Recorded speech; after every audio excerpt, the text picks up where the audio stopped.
taranja tsipikanety be fambiazana ny an'ny FCBT izay nikarakara ilay faninanana ho an'ireo bosy double bosy izay mono nomena ity faninanana ity izay ny FCBT no nikarakara azy natratra 530 ireo mpifaninana tamin'ity faninanana ity.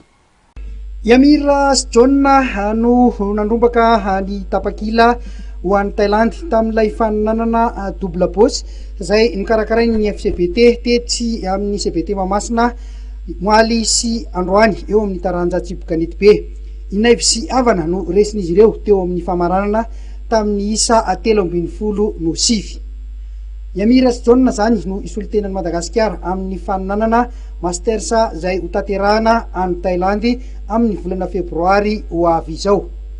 Tratra ny tanjona araka ny nambaran'ny Andriambelosoa Tina mpikarakara ny hetsika. Ny tanjona aloha zany dia nafa-po tokoa satria nisy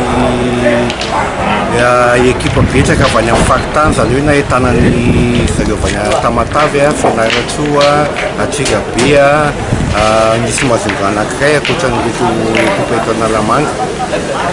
Nafa-po satria dia iny kiada eny voninahitra mihitsy mifahatongavan'ireo bosy ireo nanosika an'ity zavatsy dia 530 ny mpandray anjara. Ary ny voalohany zany dia omena loka mihitsy tanàna. Hiatrika faninanany any ivelany izy ireo nareo mpikarakara nanome tapakila. Inona moa zany le faninanana ohatrehan'izy ireo?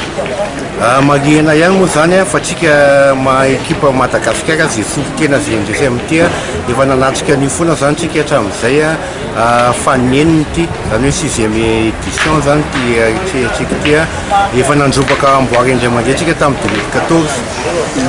Dia ny tanjona zany amerina ny fahazahoantsika amboary zany hoe amin'ny 24, 25, 26 février any Thaïlande any Pattaya izy io ho avy any daholo ireo sangany maneran-tany misy France, La Réunion, Maurice.